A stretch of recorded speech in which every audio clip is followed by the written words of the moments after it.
Greetings, YouTubians, and welcome back to Wayne Sharp World, where today we are taking a look at another new knife coming out of Winter Blade Co., dropping October 23rd. This knife and two other ones are going to be dropping on the 23rd, and you really do need to know about all three of them.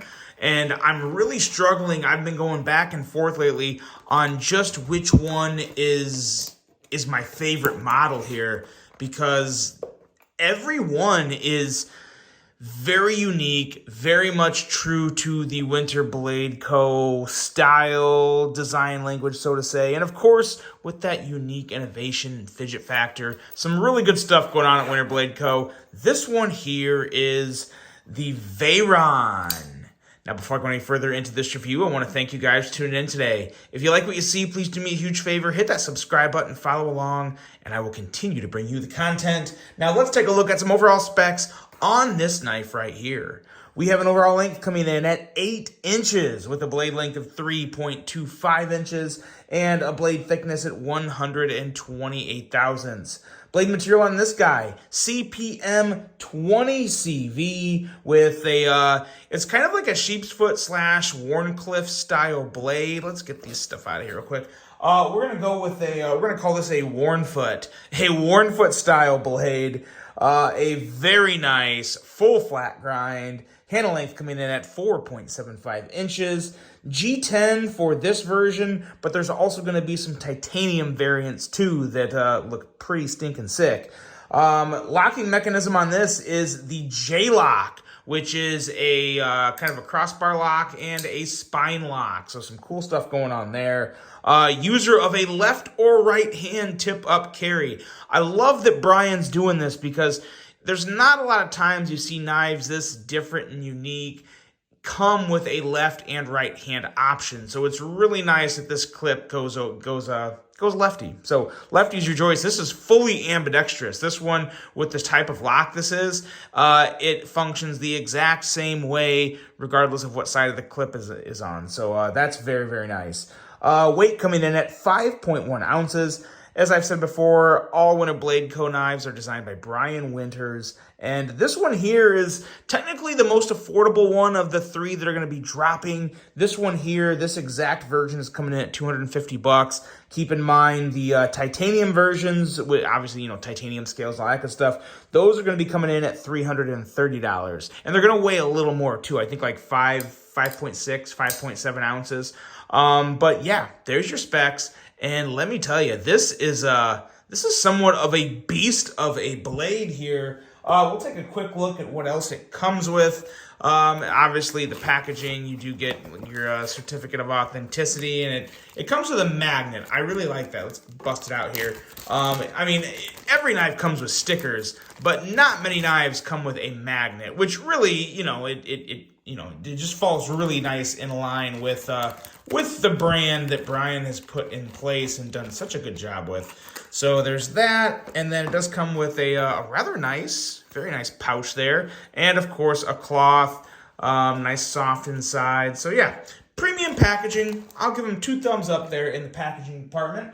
But let's talk about what really matters, what's really important, this knife, because when you're paying $250 for a knife, you should expect a lot. And I can tell you, this knife, it delivers a lot. It really does. The level of smoothness on this thing is just up there in kind of a league of its own, especially if you're comparing it to crossbar locks, because crossbar locks can be, especially the budgety crossbar locks, they can be a little more on the, you know, kind of janky side sometimes. But anyway, back to this blade. I love this blade shape. It definitely reminds me of other Winter Blade Co. knives. Why was that so hard to say?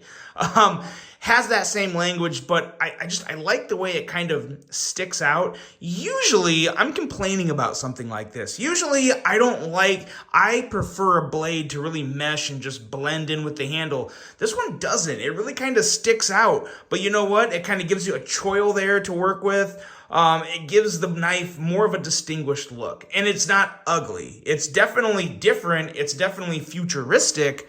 but it's not ugly. I think it's pretty far from ugly. Looks a little different closed, I will say, with the kind of the biggest portion of the blade being, you know, a well amount down from the handle. But again, we're kind of getting into the weeds here. But in terms of the performance of this blade, this is good. Take a look at the sharpening choil here, and you see where that plunge grind starts? Like it is so deep. That is going to be a beautiful, a very enjoyable sharpening experience there, because it's just going to be very easy to sharpen this blade. Straight, no belly, nice and thin, all the way from one side to the other. It's a thing of beauty. So that's going to be very nice. And again, yeah, just somewhat of a tip up there. It's definitely not like a stabby tip, but it's more of just like a, you know, a tip you can poke with and do some work if you really need to. And it's also a very slicey blade coming at 19 thousandths with a tall full flat grind.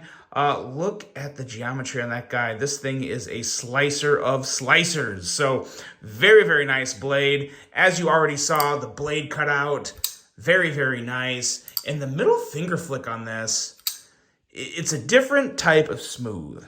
Definitely a different type of smooth. The handle on this guy is also nice. You know, kind of just a longer rectangle. A little bit of curvature in there, though, which you do feel in the hand. That's nice. Kind of helps kind of lock this portion into your hand down here. You got your middle finger and your ring finger kind of just wrapping right here. And then plenty of real estate down there for the pinky. And I like to keep my index finger kind of just right up here to where you're almost choked up, but you're kind of not. Feels really good in hand. And the clip aids the ergonomics as well. Low profile clip, wide, just feels really good. And it also looks good. Everything about this knife, I think, looks uniquely good. So no real issue in the ergo department or the handle department. One thing I think I will do, I'll probably keep this orange through Halloween, but after that, I'm most likely going to writ dye these scales black, just because I think that would give this an extra stealthy look if it was black. I think that would look pretty stinking awesome if I'm being honest.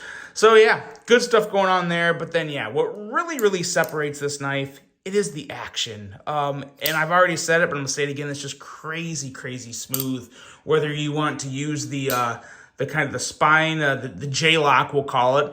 There's really two parts of the J-lock, so I can't call this the J-lock because this is also the J-lock. So whether you want to use the spine portion of the J-lock to whip the blade out, or if you want to use the crossbar version or the crossbar portion of the J-lock, you can do that. And of course, the middle finger flick, so easy. It almost feels assisted. There's no assistance in this blade whatsoever, but man, oh man, just a little push and it comes right out. It's so nice. Whether you want to go slow or if you want to really just kick it out, you can do that. So love the fidget factor on this. Super high, super enjoyable, stupid smooth. It's just good. Now, in case you're wondering, the J-lock, it's really a variant of the Stealth Lock. So if you've handled the Stealth Lock on some of his earlier models, you're going to know what that's about. And it is very much like this, just a little different. Runs on an ultra smooth extension spine. So very nice work here with the Veyron. Yeah, $250, but you're getting a lot of knife. So let me know what you guys think of that. I've carried this now for actually on and off for 2 weeks. I can't say it's been in the pocket for 2 full weeks, but it's been in the pocket very often. I don't really have any complaints about it yet. I'm really enjoying it. As I have the M-Fire. The M-Fire's been holding up really well too. So let me know what you guys think of the Veyron. I think it's incredibly attractive, a very unique EDC offering. And coming up, I think on the 22nd, probably the day before the drop, I will review the last knife that will be dropping on the 23rd of this rather epic drop. And I think that one is turning out to be my favorite. I think. Pretty sure. It's probably why I'm holding it for last. But anyway, this is the Veyron, guys. Let me know what you think of it. Really hope you enjoyed this one. Hope you have a great rest of your day. And until the next one, I'm out.